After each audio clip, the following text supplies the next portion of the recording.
चुन चुन के खास पेशकश हमारी, और इस सेगमेंट की शुरुआत करें और अंशुल जी से कहें कि कुछ शेयर बातचीत वो करें। उससे पहले बाज़ार की भी स्थिति पर भी एक नज़र डाल लेते हैं। क्या बाज़ार ये बना हुआ है, कभी ऊपर कभी नीचे फिर ऊपर। अब महज 7 अंकों की बढ़त रह गई है। ये मुझे लगता है कि अगले 1 घंटे जो बाज़ार बंद होने तक इस तरह की वोलेटिलिटी रहेगी। कैसे देख रहे हैं सर? चुन चुन के बताने से पहले ये तो बता दीजिए, ये हो क्या रहा है बाज़ार में? देखिए, आपका शो शुरू होने के टाइम में हमने अपने क्लाइंट्स को बैंक निफ्टी बाई दी थी, वहां से 300 रुपये चढ़ी। टारगेट हमारे डन हुए हैं। इसके बाद हम फिर इंतजार में हैं कि अगर कहीं ट्रेड बनेगा तो बाई कॉल इनिशिएट कर सकते हैं। बट ब्रॉडली स्पीकिंग 49,600 पे जो कॉन्फिडेंस था कि 53,200 तक आ जाएंगे, वो कॉन्फिडेंस अब यहाँ पे नहीं है कि मैं आपको एक्सटेंशन के लिए बोल दूं कि आप बिल्कुल खरीद लीजिए। वो वाला कॉन्फिडेंस अब अगले 2-4 दिन मिसिंग रहेगा। पुल बैक में अगर वॉल्यूम नहीं आया, हल्का हल्का ठंडा सा पुल बैक आया, तो फिर ऑल टाइम हाई के लिए प्ले करेंगे। तो पुल बैक की क्वालिटी डिसाइड करेगी कि हम पुल बैक के बाद ऊपर जाएंगे कि नीचे जाएंगे। ठीक सर, तो ये जो है वो निफ्टी पे निकल करके आती हुई, बाजार पे निकल के आती हुई। और अब जरा रुक कर लेते हैं जरा उसी सेगमेंट को जिसका आगाज़ हमने कर दिया है। काफ़ी वोलेटिलिटी है सर इस उतार चढ़ाव में। कौन से शेयर आपने चुने हैं जो कि जो है अच्छे रिटर्न आपको लगता है कि आने वाले टाइम में दे सकता है?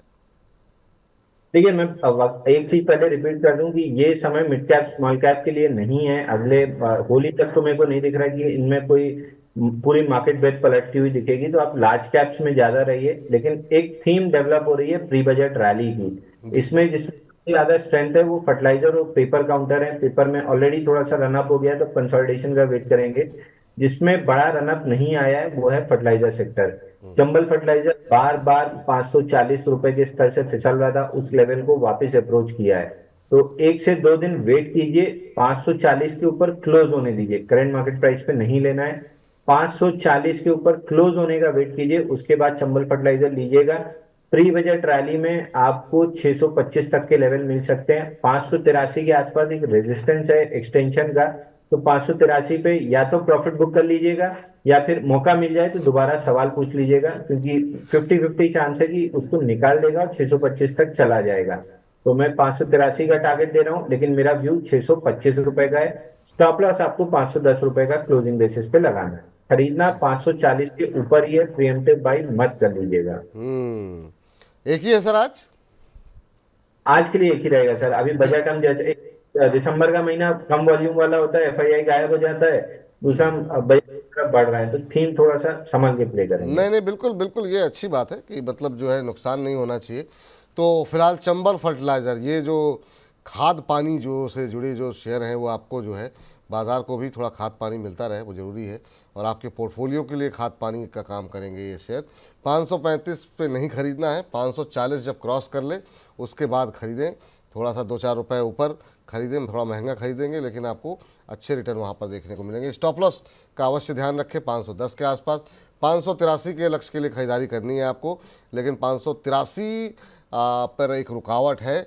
वहाँ पर आप दोबारा प्रश्न पूछ सकते हैं और दोबारा पूछिएगा। उसके बाद से यहाँ पर उनका मानना है कि 625 का मेन टारगेट है जिसको वो टारगेट कर रहे हैं, लेकिन वहाँ पर एक रुकावट है। अगर वहाँ पे फंसता है शेयर तो फिर निकल जाइए, प्रॉफिट बुक कर लीजिए, वरना एक बार पूछ लीजिएगा तो हम आपको बता देंगे कि क्या रणनीति होनी चाहिए। तो चंबल फर्टिलाइज़र पे जो है खरीदारी करने की सलाह फ़िलहाल के लिए चुन चुन के का आज का ये शेयर निकल करके आता हुआ। अंशु सर, बहुत अच्छा लगता है, 1.5 घंटे कैसे बीतते हैं पता नहीं लगता है आपके साथ।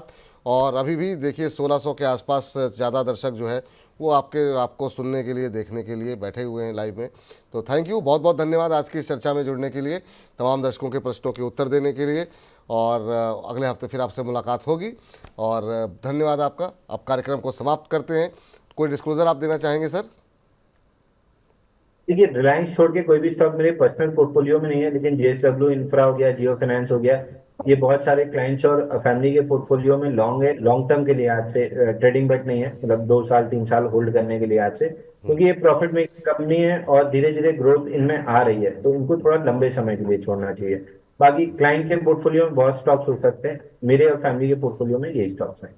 चलिए सर, धन्यवाद आपको। और बहुत सारे दर्शक जो बनारस पहुंच रहे हैं आपसे सवाल पूछने के लिए, सवाल पूछने तो नहीं लेकिन आपसे मिलने के लिए, और गंगा आरती में शामिल हुए बहुत टाइम हो गया, तो एक बार बनारस आना है जल्दी।